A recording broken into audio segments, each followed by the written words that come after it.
Nesta aula, vamos falar sobre as notas promissórias comerciais, mais conhecidas por um nome em inglês, as Commercial Papers.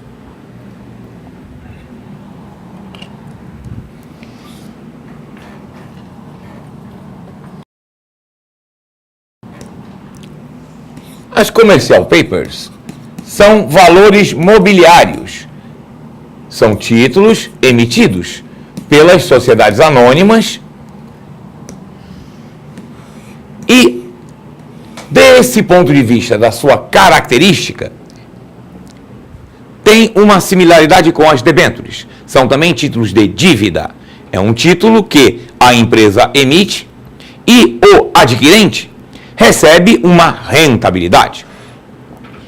Nós falamos de debêntures em aula anterior, tem esse mesmo conceito. Mas a Commercial Paper tem algumas diferenças importantes em relação à debenture. A primeira delas, Commercial Papers são títulos de curto prazo. Por serem títulos de curto prazo, não tem correção monetária, é apenas os juros. Normalmente, essa rentabilidade de juros, ela é aplicada, ela é paga ao titular na forma de desconto. Isso significa que o adquirente compra o título por um valor inferior ao valor de face. Por exemplo, uma Commercial Paper de 500 mil reais é adquirida por 480 mil. Então, esses 20 mil reais que ele irá receber a mais no resgate constituem a rentabilidade do título. Quando nós falamos de curto prazo, significa menos de um ano. E aí temos mais uma novidade. As Commercial Papers podem ser emitidas tanto por SAs de capital aberto, como também por SAs de capital fechado, ambas para oferta pública. O que é uma novidade e uma exceção, porque nós sabemos que a regra geral do mercado de capitais é que valores imobiliários para oferta pública só podem ser emitidos por SAs de capital aberto. A Commercial Paper tem essa particularidade. Ela pode ser também emitida para oferta pública por SAs de capital fechado. Só que, neste caso, o prazo é diferente. E temos mais uma peculiaridade das Commercial Papers. Enquanto nas debêntures não havia nenhuma normatização em relação aos prazos, na Commercial Paper há. Como nós falamos que é curto prazo, os prazos são disciplinados pelo Banco Central. O mínimo é 30 dias. E o máximo depende do tipo de SA emissora. As SAs de capital aberto podem emitir Commercial Papers num prazo máximo de 360 dias. Enquanto que as SAs de capital fechado, o limite máximo para o prazo de uma Commercial Paper é de 180 dias. Esses títulos podem ser emitidos com fiança bancária. Então, a Commercial Paper é um título emitido por uma sociedade anônima de capital aberto ou fechado, que representa também um direito de crédito contra a companhia emissora, mas que não possui correção monetária, apenas os juros. Pode ser emitida também por SAs de capital fechado e tem prazos definidos pela regulamentação. Esse título admite fiança bancária.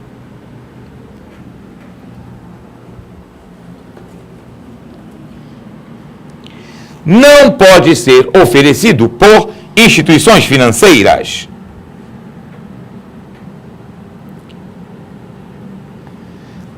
E é disciplinado pela Instrução CVM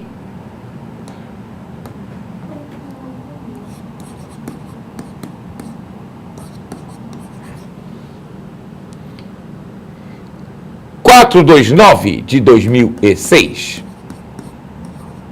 E essa instrução define que ela pode ser emitida para oferta pública, tanto por SAs de capital aberto como por capital fechado, desde que o valor mínimo do título seja de R$500 mil.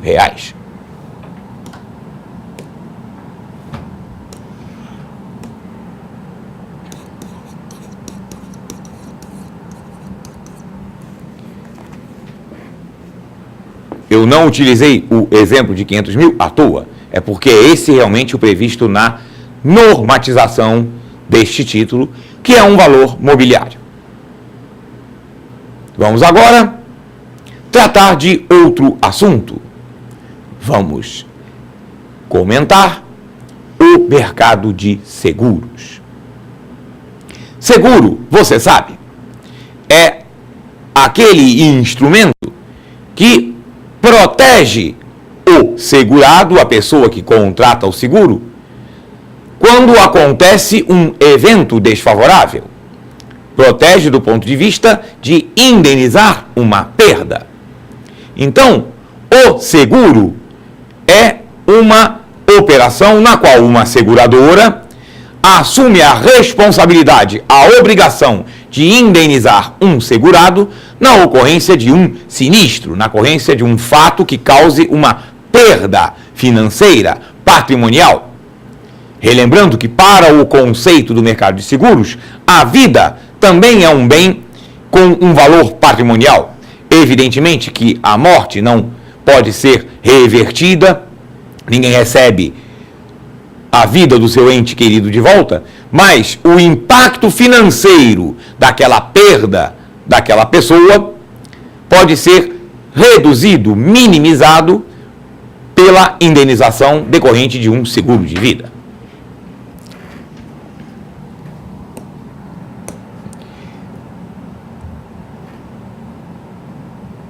Então, para que exista o seguro,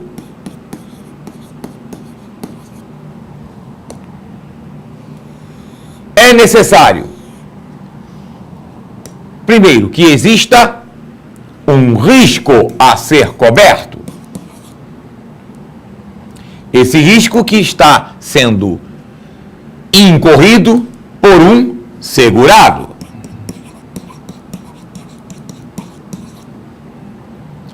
Esse risco será coberto por uma seguradora.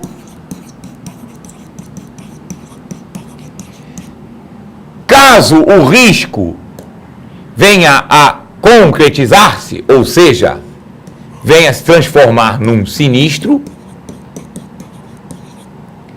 o segurado terá direito a uma indenização. E para ter esse direito, o segurado paga um valor à seguradora. Este valor é chamado de prêmio.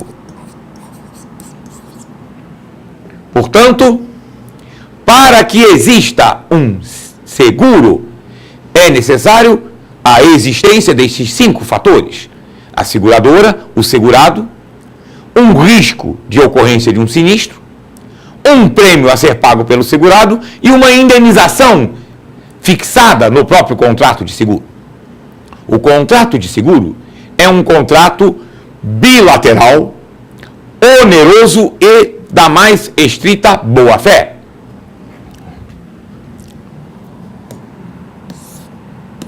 Bilateral porque envolve segurado e seguradora. Oneroso porque há um prêmio que é pago e uma indenização que pode ser imputada no caso da ocorrência do sinistro. E, importantíssimo, da mais estrita boa-fé,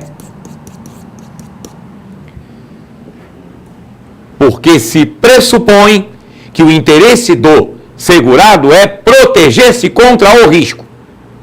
E, portanto, no contrato, na apólice de seguro, o segurado deve prestar todas as informações relevantes. O fato do segurado solicitar a emissão da apólice, ou seja, buscar a seguradora por intermédio de um corretor, lembremos disso. A contratação não pode ser direta, tem que ser por intermédio de um corretor. Mas o fato do segurado, por meio do seu corretor, buscar a seguradora, fazer a proposta e pagar o prêmio, não garante que o seguro está contratado. Não garante que a seguradora aceitou aquela cobertura. Por quê? Porque nós temos, no ramo de seguros, o momento da proposta, que é quando o segurado, por intermédio de seu corretor, propõe a contratação de um determinado seguro e paga o prêmio. E temos o momento da aceitação. A seguradora não é obrigada a aceitar aquele risco. A seguradora não é obrigada a emitir uma apólice para qualquer pessoa. Cada seguradora aceita ou não aquele seguro em função da sua política de aceitação. Vou dar um exemplo extremo. Nenhuma seguradora do mercado, pelo menos que eu conheça, aceita cobrir um seguro de automóvel se aquela pessoa que está solicitando o seguro tem dívidas em cobrança cujo valor é muito próximo do valor de mercado do automóvel. Porque a seguradora desconfia da boa-fé do segurado, do proponente neste momento. A seguradora desconfia que aquela pessoa está querendo contratar o seguro para depois dar um sumiço no carro e pedir a indenização com o objetivo de pagar as suas dívidas e limpar o seu nome, às custas da seguradora. Então, neste caso, a seguradora não aceita. Cada seguradora tem a sua própria política interna de aceitação, visando sempre atender à necessidade do segurado dentro dos limites de risco que ela aceita assumir. E o limite do risco tem que ser de acordo com as informações prestadas pelo segurado. Por isso, o contrato é de boa-fé. E por isso, quando você vai fazer um seguro, você tem que prestar uma série de informações. Por exemplo, já comentamos inclusive este caso, um mesmo automóvel em duas situações distintas, num endereço com garagem, com uma família que não tem ninguém mais de 23 anos, num bairro mais nobre. O mesmo carro, num endereço mais sujeito a assalto, que o carro durma na rua sem garagem e com 3 jovens entre 18 e 21 anos que vão dirigir aquele automóvel, no segundo caso, o prêmio será praticamente o dobro do primeiro, porque o risco que a seguradora está arcando, está aceitando, é muito maior no segundo caso do que no primeiro. E aí, se o segurado mascarar, se o segurado omitir informações relevantes, como, por exemplo, que ele tem pessoas com essa idade que irão dirigir o automóvel, por exemplo, de que o automóvel vai dormir na rua, no momento da ocorrência do sinistro, se a seguradora descobrir que houve aquela omissão de informações importantes, ela recusa-se a indenizar o segurado. E, em princípio, ela teria cobertura legal para fazer essa recusa, porque houve falta de boa-fé, houve má-fé por parte do segurado ao omitir informações relevantes.